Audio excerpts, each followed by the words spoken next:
Levítico 11:45, para que el Señor nos continúe bendiciendo.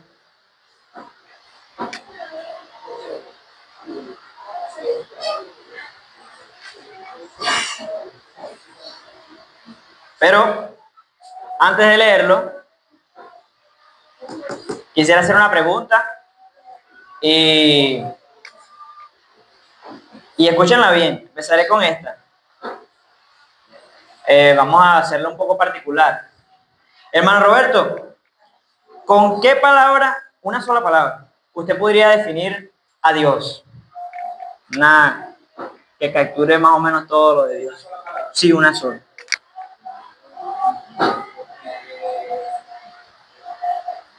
Lleva una.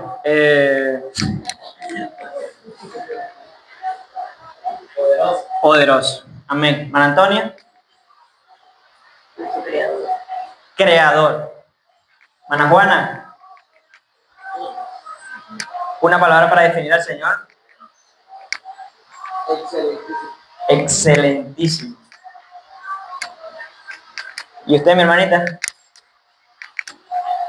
Una sola, una palabra que describa al Creador. Maravilloso. Jordan, ¿tienes una? Autoridad. Vamos a cerrar con la hermana Luz. Misericordioso. Excelente. Excelente. Ahora voy a hacer otra. Esta es general. ¿Te gustaría poder ver a Dios?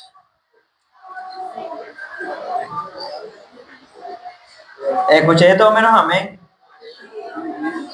Amén. ¿Te gustaría ver a Dios? Ahora vamos a leer Levítico 11:45.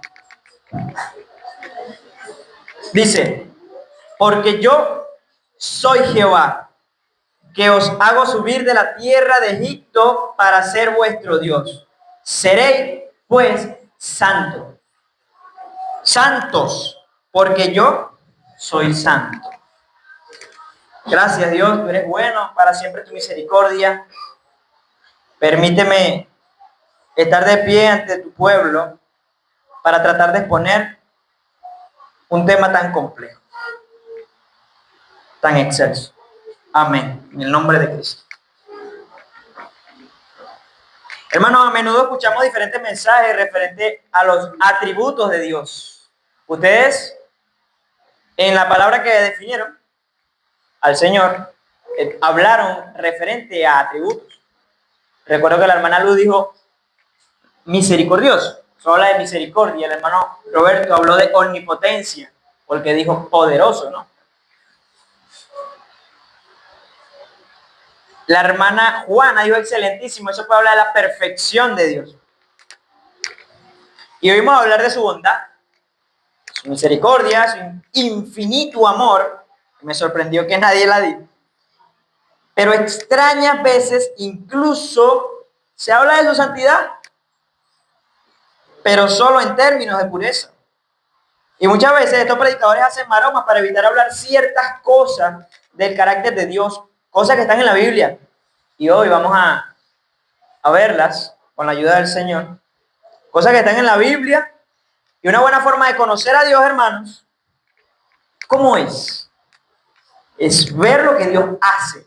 Y la hermana Luz, o no recuerdo si fue la hermana Antonia, habló de Dios como creador. Es obvio hablar de un creador si Él creó.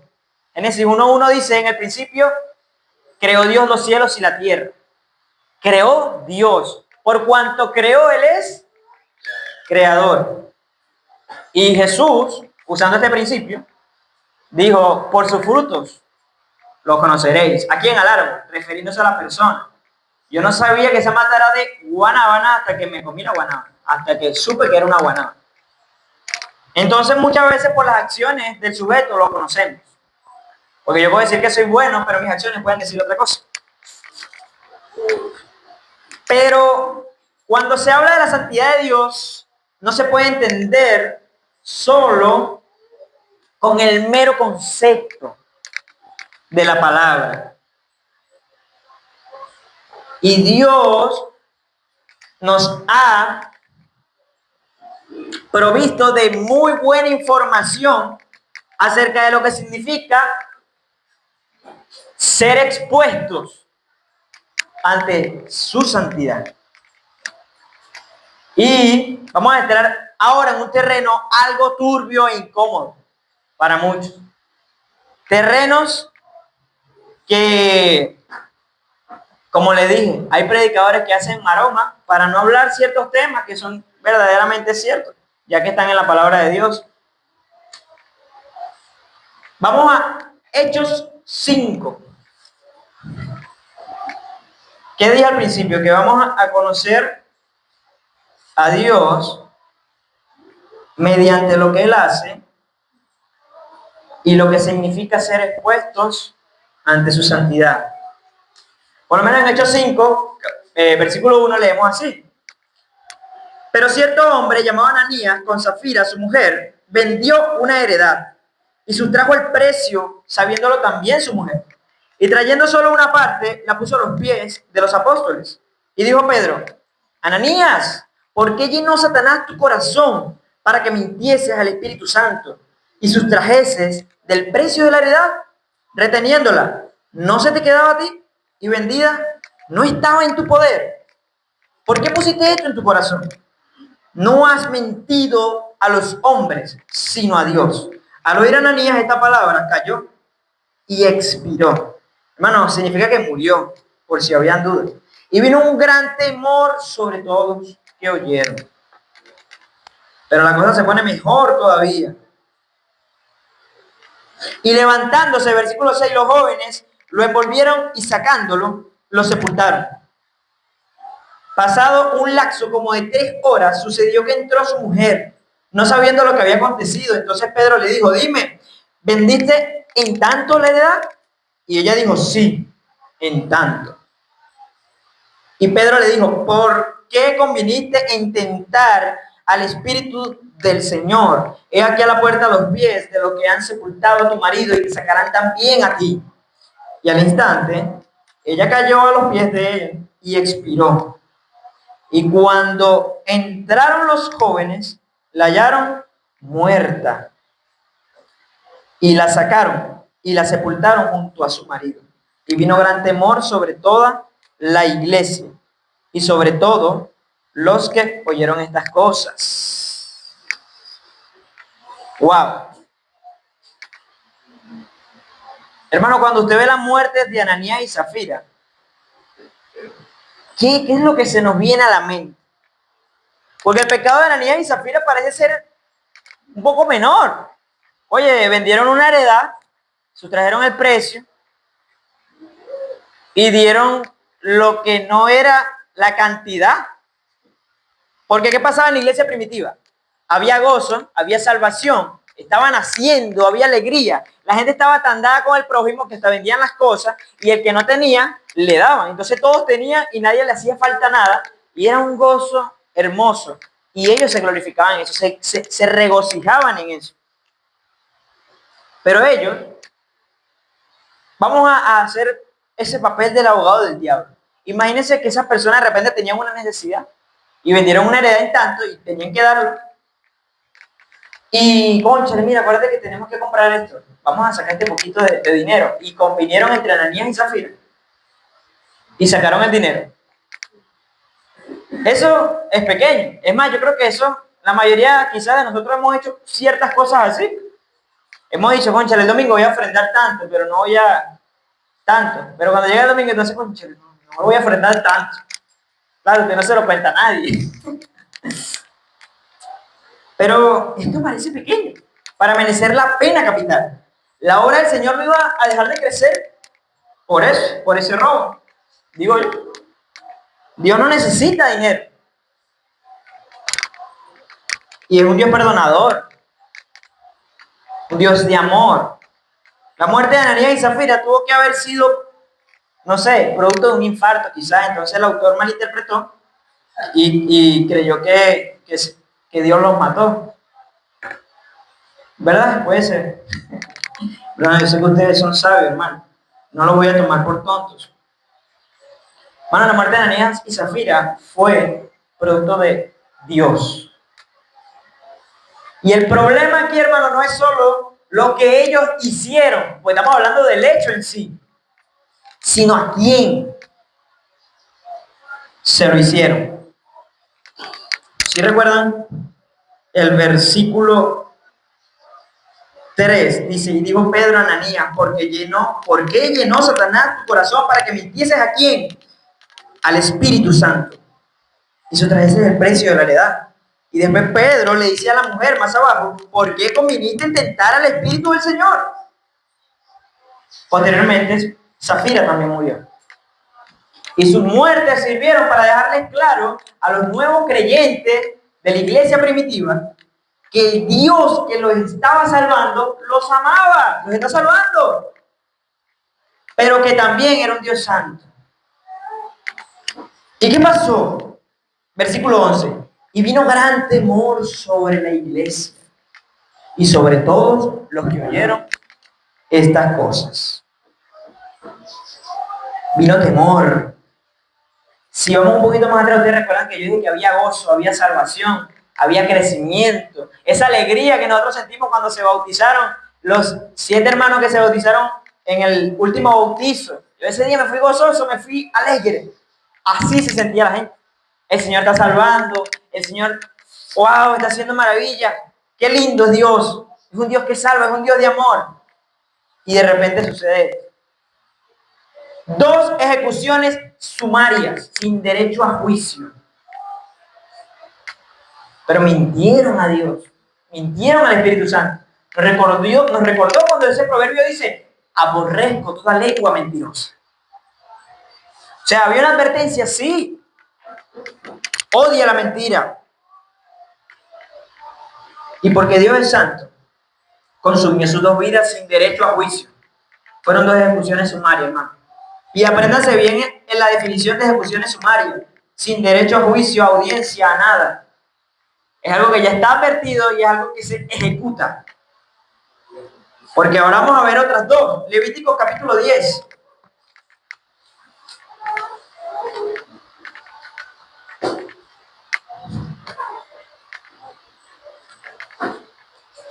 Hermano, a medida que vayamos avanzando, vamos a entrar en aguas más violentas. Levíticos capítulo 10. ¿Lo tienen?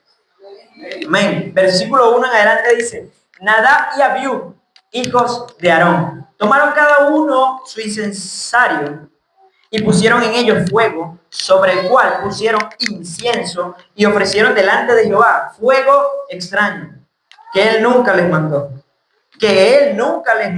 Y salió fuego de delante de Jehová y los quemó y murieron delante de Jehová. Sí, hermano. Versículo 2, y salió fuego delante de Jehová y los quemó y murieron delante de Jehová. ¿Y qué pasó aquí? Y aquí es donde es lo bonito, hermano. Porque nosotros como estudiosos de la palabra, nuestro trabajo es hacer el estudio del capítulo. ¿Qué pasó? Nadab y Abiú fueron quemados vivos. Escuche bien, no por profanar el santuario con prostitutas o emborracharse allí y blasfemar en contra del altar, del lugar santo. Hermano, ¿qué hicieron? Lo único que hicieron fue ofrecer con fuego que Jehová no les había mandado. No les había mandado.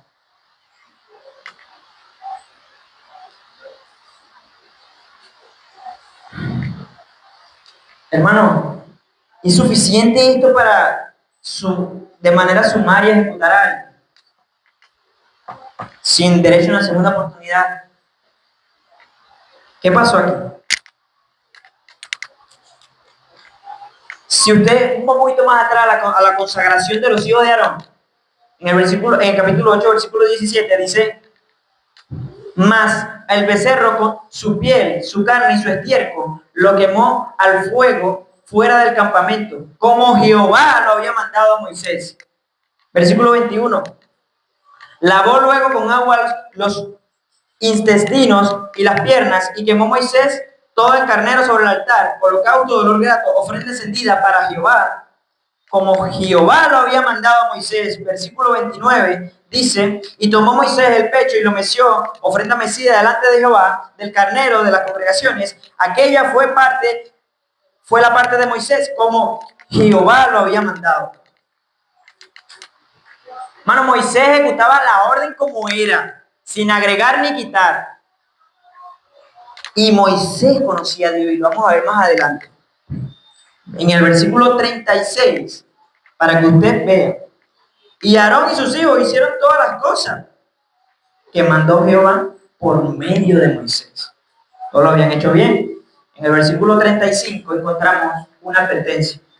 A la puerta, pues, del tabernáculo de reunión estaréis día y noche por 7 días, hablando de su purificación, consagración, antes de ser ordenados como sacerdotes. Y guardaréis la ordenanza delante de Jehová para que no muráis. Guarden la ordenanza de Jehová para que no muráis, porque así me ha sido mandado. Entonces Moisés, en la consagración del sacerdocio de Aarón y sus hijos, había hecho todas las cosas como Jehová lo había mandado. Quienes se creían Nadab y Abiú para improvisar haciendo algo que Dios no les había mandado. ¿Con quién estaban jugando? Y en un lugar donde el mismo Jehová hacía acto de presencia. En Levítico 9, 23, 24 dice así. Y entraron Moisés y Aarón en el tabernáculo de reunión, que era donde ellos oficiaban. Y salieron y bendijeron al pueblo. Y la gloria de Jehová apareció a todo el pueblo. Y salió fuego delante de Jehová y consumió el holocausto. Y con las grosuras sobre el altar. Y viéndolo todo el pueblo alabaron y se postraron sobre sus rostros. O sea que Jehová bajaba a ese lugar. La gloria de Dios se manifestaba en ese lugar. Entonces Aarón, desconsolado, corrió a donde Moisés para contarle todo este asunto. Y Moisés, ¿qué le dijo? Ay, pobrecito, tus hijos. Aarón, no sé por qué Jehová hizo esto. No sé por qué lo hizo. Si él es un Dios de amor. Debe haber sido un error, ¿sí? Se equivocó. Déjame hablar con Jehová. ¿Será que eso dijo Moisés? No, versículo 3 del capítulo 10 dice, entonces dijo Moisés a Aarón, esto es lo que habló Jehová, diciendo, hermano, los hijos de Aarón se acaban de morir sin derecho a juicio.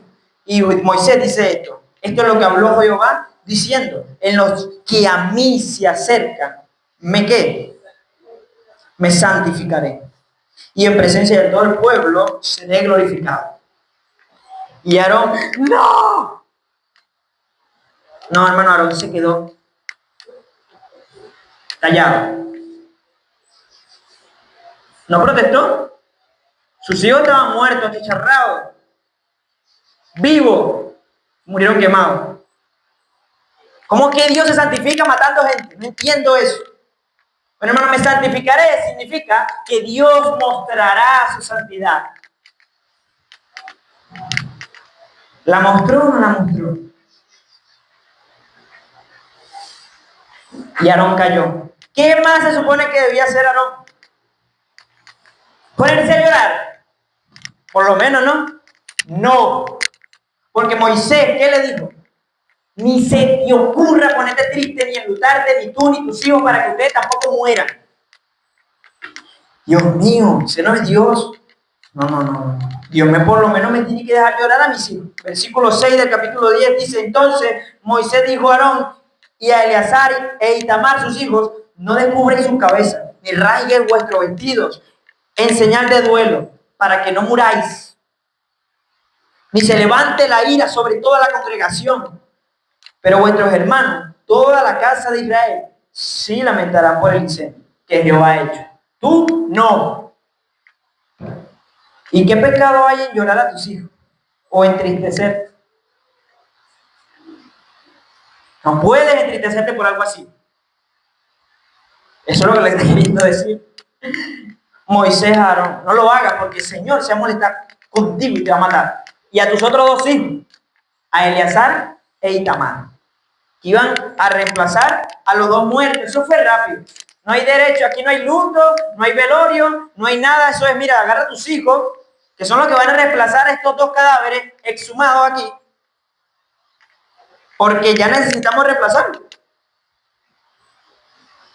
Entonces volvemos a la pregunta, ¿y solamente por ofrecer algo que Dios nos mandó, los mató y fue fuego extraño? Sí. Entonces hay gente que saca unas especulaciones y dice que posiblemente ellos entraron ebrios al santuario. Pero el texto nunca te va a dejar sacar esa conclusión.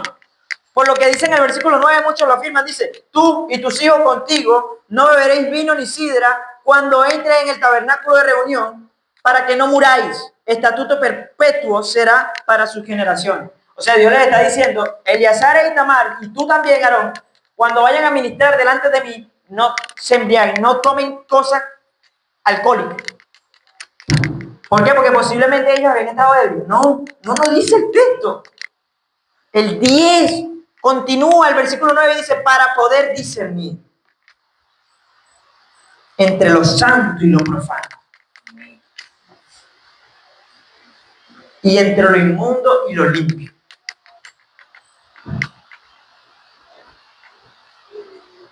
Ahí yace, hermano, el motivo más fuerte por el cual esta gente murió. Si habla de un fuego extraño, si habla que hicieron algo que Dios no le mandó, pero ¿sabes qué tampoco estaban haciendo? Ellos no estaban distinguiendo que el santuario era donde Dios bajaba y por tanto era santo. ¿Y qué hicieron ellos? Lo trataron como si fuera algo más, un pedazo de algo. No era eso. Es al santo, al que está sirviendo.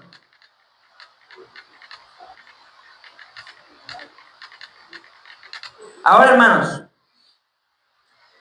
si estas demostraciones del carácter santo de Dios hasta aquí no te han gustado y te has sentido incómodo, mi consejo es que no escuches lo que viene. Segunda de Samuel, capítulo 6. Pero cuánta demostración de la santidad de Dios. No puedo, hermano, no puedo hablar de todas. Inteligentemente escogí una que hablaba de un pecado de mentira, de robo, de Ananías y Zafira. Nadaya vino a robar, pero entraron sin discernir entre lo santo y lo profano. Y creían que al Dios que ellos estaban ofreciendo incienso no era tan santo. No era tan santo. Pero ahora vamos a hablar de un personaje que casi nadie conoce ni recuerda. Vamos a hablar de Usa, capítulo 6, versículo 1. David volvió a reunir a todos los escogidos de Israel, 30,000. Y se levantó David y partió de Baalá, de Judá, con todo el pueblo que tenía consigo, para hacer pasar de allí el arca de Dios, sobre la cual era invocado el nombre de Jehová, de los ejércitos, que mora entre los querubines. Pusieron el arca de Dios sobre un carro nuevo y la llevaron a la casa de Abinadab, que estaba en el collado. Y Usa y Ahío, hijos de Abinadab, guiaban el carro nuevo. Y cuando lo llevaban a la casa de Abinadab, que estaba en el collado, con el arca de Dios, Ahío iba delante del arca. Y David y toda la casa de Israel danzaban delante de Jehová con toda clase de instrumentos de madera, de haya, con arpas, salterios, panderos, flautas y címbalos. ¡Uy, qué alegría! Cuando llegaron a la era de Nacón, Usa extendió su mano al arca de Dios y la sostuvo, porque los bueyes tropezaban. Y el furor de Jehová se encendió contra Usa y lo hirió allí Dios por aquella temeridad, y cayó allí muerto junto al arca de Dios. ¡Qué horrible, hermano! Estamos haciendo una fiesta. Están celebrando la vuelta del arca. Para ponerlo en contexto, los filisteos tenían el arca secuestrada tiempo atrás. El arca del pacto de Dios. Y entonces David la quiere recuperar. Y van con el pueblo Esta arca estaba en casa de un tal Abinadab. La historia de cómo llegó allí es hermosa, pero un poquito larga. Y la van a traer a Jerusalén, al lugar donde debe estar el arca. Y entonces hay gozo. Hermano, cuando el pueblo de Israel tenía el arca, voy a hacer aquí un breve paréntesis. Hubo un momento donde había guerra con los filisteos. Y el pueblo estaba como asustado porque los filisteos estaban ganando. Entonces a alguien muy astuto se le ocurre la idea, vamos a traer el arca, para que nos sepa, que nos anime, para que cambie la cosa. Y el arca la trajeron. Dice que cuando trajeron el arca, el pueblo hizo tanto júbilo que tembló la tierra. Y los filisteos, hermanos, se asustaron. Y dijeron, wow, hermanos, el arca vino. El Dios que nos sacó de la tierra de Egipto con placas y maravillas. Dice la Biblia que los filisteos se llenaron de miedo.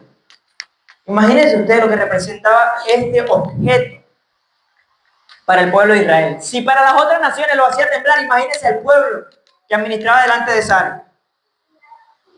Entonces, hay alegría en el campamento. El arca se está recuperando. Gloria a Dios, hay salterio, hay címbalo, David está danzando como loco, el pueblo lo está animando.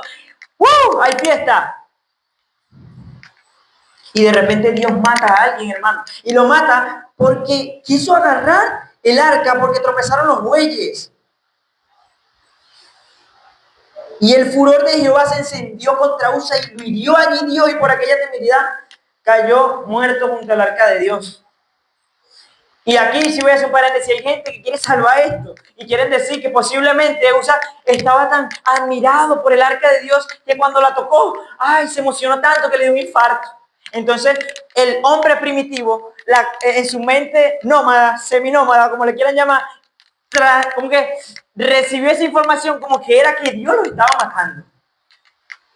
Claro, porque tú quieres ayudar a la imagen de Dios, tú no quieres predicar a este Dios a la gente. ¿Quién se va a entregar a Cristo así? Con un Dios tan malo. ¿Quién, hermano? Y vemos el capítulo 6 de 2 de Samuel y queremos arrancarlo de la Biblia, porque no entendemos esto, no entendemos esta manifestación, no entendemos a Dios.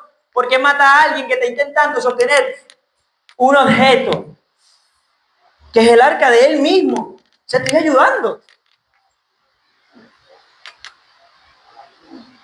Y se agrava, hermano, se agrava el problema, se agrava mucho el problema con Dios. Valerio, cuando vayamos a predicarle allá a la gente que no creen en Cristo, allá en tu comunidad, ¿cómo Dios va a matar a alguien que intentaba proteger el arca? Y si esa persona lo lee y te lo pregunta, ¿qué le dices? ¿Cómo? Este Dios no parece ser muy rico en misericordia. Nosotros, la hermana Luz habló de la misericordia. Pero, cónchale, ni un juicio, cónchale, mira, Usa, la tocaste, no vuelvas a hacerlo. Nada. Parece que no es lento para la ira. Porque se incendió así. Apenas la tocó. ¿Cuánto pasaría? ¿Cuánto? Él la tocó y, mano, yo pienso que al segundo ya había caído muerto. No hubo tiempo de nada. No se vio un rayo, no se vio una espada, no se vio nada.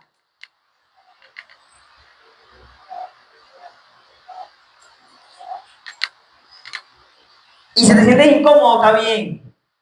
Está bien. Porque David se molestó por este acto. Segundo de Samuel, capítulo 6, no lo dice así, pero Primera de Crónicas 13:11 dice que David sintió pesar. Y sintió pesar significa que se enardeció. Y David era un tirapiedra. David era un teólogo. No me sé el porcentaje de la cantidad de salmos que escribió David, pero escribió varios. De los que cantamos aquí, ese hombre conocía a Dios, Valerio. Ese hombre decía, en el Salmo 7:11 decía, Dios es juez justo y está irado contra el impío todos los días. Y él entendía eso. Pero esto es tan arbitrario, parece, que David se molestó. Se molestó con Dios. Pero ya basta de estar criticando mucho a Dios, ¿no? Y de salvarlo diciendo que fue un infarto lo que mató a Usa. Cuando Dios, hermano, ordenó la construcción del arca, le dijo a Moisés que desde allí hablaría con él. Éxodo 25:22. Y yo bajaré a ti y comunicaré a ti lo que tú le digas al pueblo. ¿En dónde? En el arca.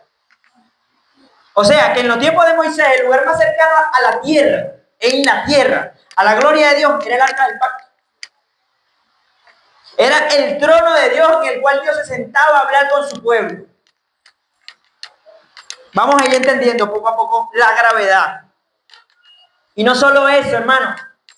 En Números capítulo 4, vamos a ver que los levitas eran los encargados de todo el inmobiliario del templo. Solo ellos iban a estar dentro del tabernáculo, dentro del templo. Solo ellos tenían autoridad para hacer cosas allí adentro, junto con los sacerdotes. Y no eran todos los levitas los que cargaban las cosas del templo. No eran todos los que tenían permitido tocar el arca, ni mirarla, ni nada por el estilo. Era uno descendiente de Leví, un hombre se llamaba Coat. Eran los hijos de Coat los que iban a estar encargados del inmobiliario del templo. La hermana de Abisai, si no era coatita, no podía tocar esto, ni mirarlo.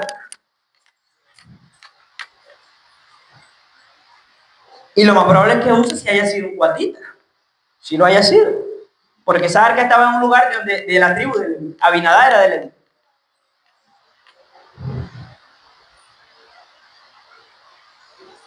Cuando iban a mover el arca y el mobiliario del templo, porque vivían en tiendas y cuando el pueblo se movía se tenía que mover la tienda, Dios le da una orden a los sacerdotes que le dice, cuando vayan a mover las cosas santas, la mesa de la propiciación, la fuente, el propiciatorio, el arca, ustedes van a agarrar el velo y la van a cubrir. Para que cuando los hijos de Coat vayan a trasladarla no la vean y mueran. Ahora vemos que no es tan arbitrario. El arca no solo no se podía tocar, porque el arca estaba diseñada con 4 anillos de oro en las esquinas para que ahí metieran unas barras. Y sobre las barras se iban a poner la gente para no tocar el arca y eso iba a estar cubierto, eso tampoco se podía ver y se iba a trasladar a pie. Pero esto la tenían en una carreta de bueyes sin manto y sin nada. O sea que Dios hubiera podido chicharrar a toda esa gente ahí en un solo momento, por ser tan profanos, independientemente de la danza y la algarabía que había. Por eso es que el pueblo perece, hermano, porque a veces no conocen las cosas, no las quieren conocer, no las quieren conocer. Los ojos de criaturas caídas y pecadoras no podían mirar un objeto tan santo como el arca de Dios y seguir viviendo. Ahora imagínate tocarla. Es por eso que el teólogo R.C. Sproul diría, el pecado presuntuoso de Usa fue creer que sus manos estaban menos contaminadas que la tierra. Hermano, si el arca se caía, ¿qué era lo que iba a pasar? Había pantano, había tierra, había polvo, ¿se iba a ensuciar? ¿Sí? Pero la tierra es santa, tú no usas.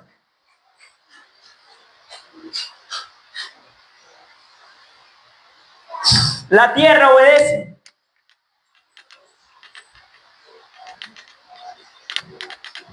Cuando llueve, la tierra se vuelve pantano. Cuando sale el sol se seca. Tú no puedes ni siquiera obedecerme y no mirar mi arca.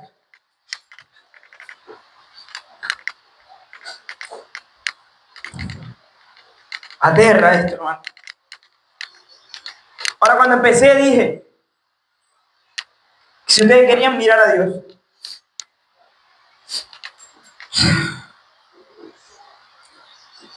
¿estás preparado para presentarte ante el Dios Santo?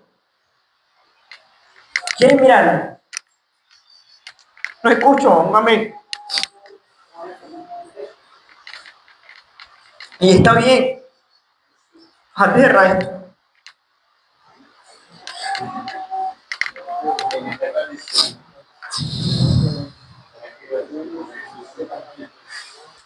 Ahora, el objetivo de David con el pueblo era traer el arca a su lugar, ¿sí o no? Pero una manifestación, del carácter santo de Dios, le causó tanto terror que la mandaron a otro lado. A la casa de Obed-Edom.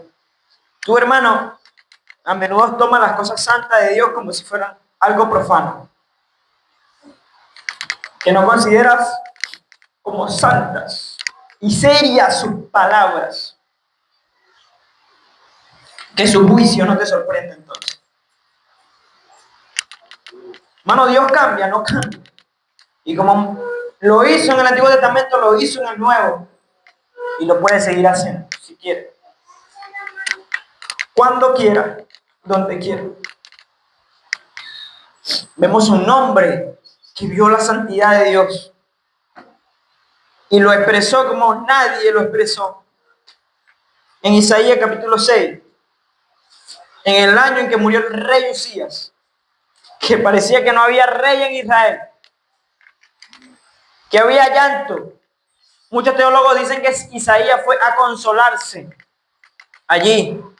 Gracias, hermano. Porque Isaías creía que Israel se había quedado sin rey.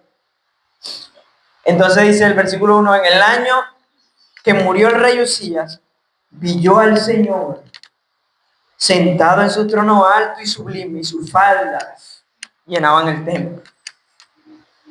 Isaías vio, hermano, lo que tú y yo hace rato queríamos ver. Por encima de él había serafines, cada uno tenía 6 alas, con 2 cubrían sus rostros, con 2 cubrían sus pies, y con 2 volaban. Si las criaturas celestiales, alejadas de todo pecado, más limpias que tú y que yo, se tenían que cubrir sus ojos delante de Dios. Hermano, imagínense nosotros, que tenemos ojos tan malos, que pecamos tanto,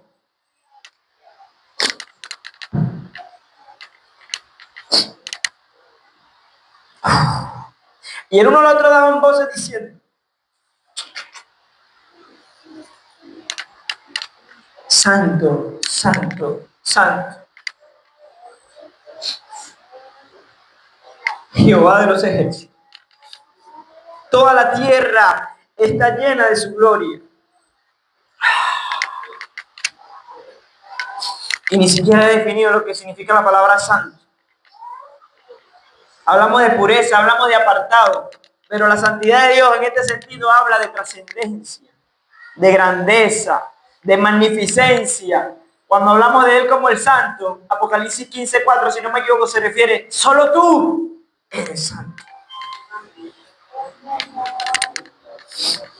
Y los oficiales de la puerta, versículo 4, se estremecieron con la voz del que clamaba, y la casa se llenó de humo. Entonces Isaías se alegró. ¡Wow! Estoy en presencia de Dios. ¡Sí!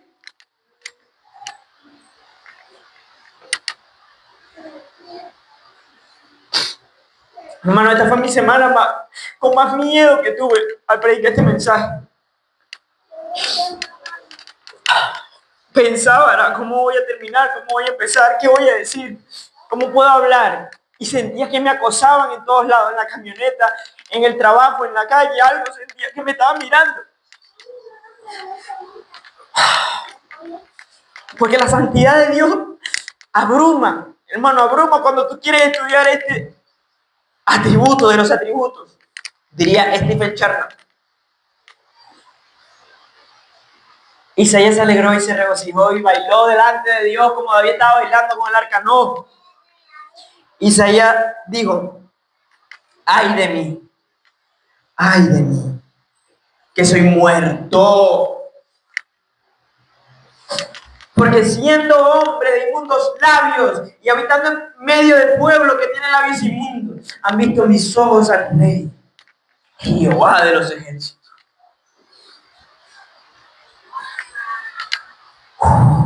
Lo primero que hizo Isaías, hermano, fue proferir una maldición en contra de él. Cuando un profeta iba a dar una buena noticia, decía, así dice Jehová, bienaventurado. Pero cuando un profeta iba a dar una palabra de juicio, de maldición, decía, ay de ti, Corazín, ay de ti, Betsaida, ay de ti, Siria, ay de ti, rey de Tiro, ay. ¿Sabes qué significa eso? Maldito, vas a morir por lo que yo voy a decir, por lo que Jehová decretó. Isaías, conociendo esto, se lo autodijo. Ay de mí. Hermano, uno no se quiere morir. tan fácil, así. Pero Isaías ya estaba cantando su muerte. Soy muerto, porque estoy viendo al santo, que solamente no es santo, hermana Jenny, que es santo, santo, santo. Este es otro dato que todos sabemos. El único atributo de Dios que se repite 3 veces en toda la Biblia es santo, santo, santo. No es misericordia, misericordia, misericordia, ni creador, creador, creador. Ni excelentísimo, excelentísimo, excelentísimo. Es santo, santo, santo. Jehová de los ejércitos. 3 veces, una repetición judía para hacer un énfasis enorme en lo que significa que Dios es santo. Y esto asusta al punto de querer morirse. Y te llena de temor. Y te expone. Hasta ahí llegó tu moral, tu rectitud, tu justicia. Ay, la cristiana, ay, el cristiano, ay, míralo, él tiene una vida santa, una vida recta, mira su matrimonio, mira su pareja. Ay, qué ejemplo. Ah, bien, pues. Hermano, te pones ante el Dios vivo. Eres nada.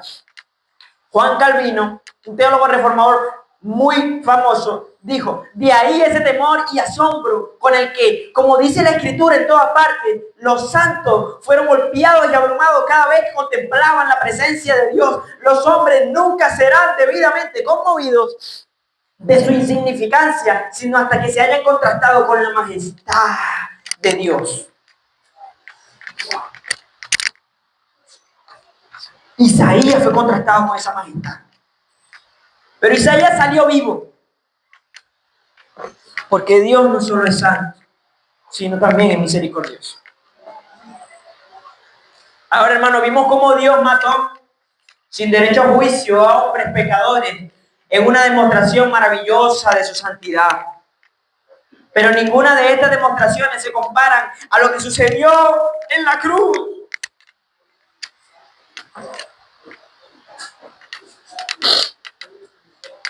Allí Dios no condenó a un pecador.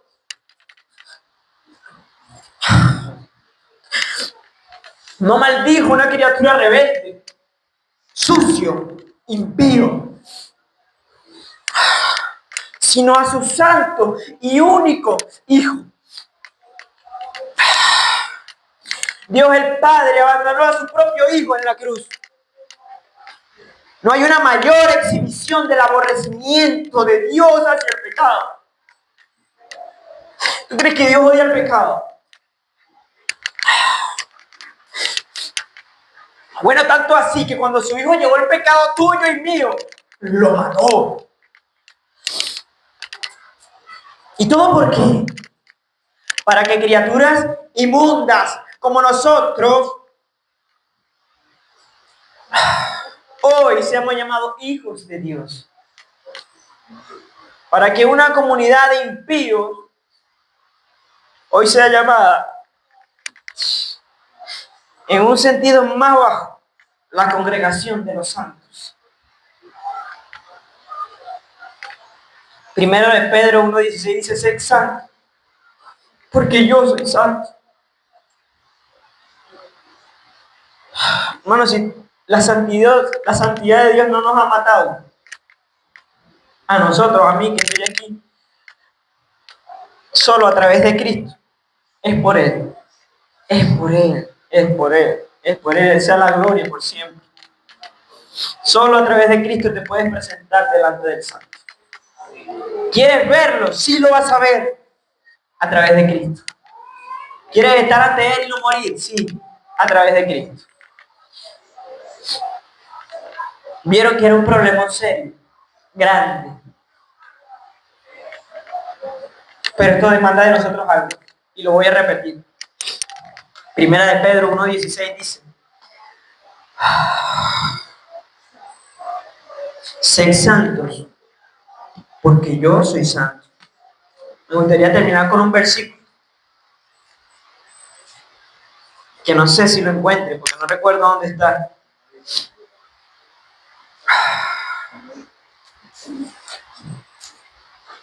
Parte de iniquidad. Sé que está en Timoteo, pero no lo anoté.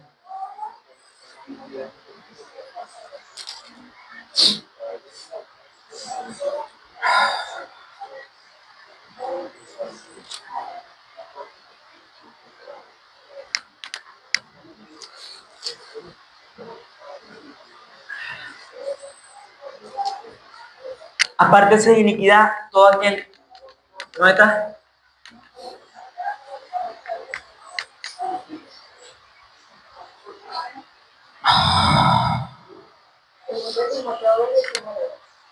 Gracias, hermano.